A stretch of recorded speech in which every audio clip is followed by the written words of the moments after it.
آگے بڑھتے ہیں۔ Pakistan national council of arts میں جنگلی حیات کے تحفظ کے موضوع پر رنگا رنگ نمائش کا انعقاد ہوا۔ شرکاء نے مصوروں کے فن پاروں کو خوب سراہا۔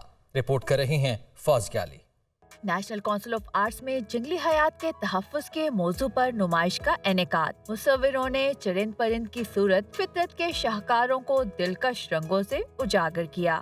فن پاروں میں چکور اور مارخور سمیت مقامی جانوروں اور پرندوں کی مختلف اقسام کو اجاگر کیا گیا تو ساتھ ہی معدوم ہوتی جنگلی حیات کو بھی موضوع بنایا گیا۔ اس کا مقصد یہ اویئرنیس پھیلانا ہے کہ جو ہمارے ملک کی جو انڈینجرڈ سپیشیز ہے ان کو ہم کس طرح سے پروٹیکٹ کر سکتے ہیں، کس طرح سے سیو کر سکتے ہیں اور کس طرح سے کلائمیٹ چینج کا جو ہے وہ اس میں ایک رول ہے۔ سب سے اچھی جو ہے نا ان کی ڈیٹیلنگ لگ رہی ہے، جو کلر پینسل سے بھی ہیں وہ بھی اتنے ڈیٹیل میں ہیں، جو آئل کلرز آئل پینٹس ہیں وہ بھی بہت خوبصورت بنے۔ بڑی تعداد میں شہریوں نے نمائش دیکھی اور مصوروں کے ہنر کو خوب سراہا۔ یہاں پہ ویسے جو وائلڈ لائف ہے اس کو زیادہ تر ہنٹنگ یا کسی اور طریقے کے لیے دیکھا جاتا ہے، لیکن اب جب ہم دیکھ رہے ہیں اور کنزرویشن پہ اور اس طرح کی آرٹ پہ اور فوکس ڈال رہے ہیں تو اس سے ہمارا پرسپیکٹیو بدل رہا ہے۔ آج کی جو ایگزیبیشن ہے وہ بہت ہی زبردست ہے، بہت خوبصورتی سے جو ہے وہ وائلڈ لائف کے حوالے سے جو ہے ہمیں بیوٹیفیکیشن دکھائی گئی ہے۔ شرکاء کا کہنا تھا کہ یہ فن پارے نہ صرف پاکستان کے قدرتی حسن کی عکاسی کر رہے ہیں بلکہ خطرے سے دوچار جنگلی حیات کے تحفظ کی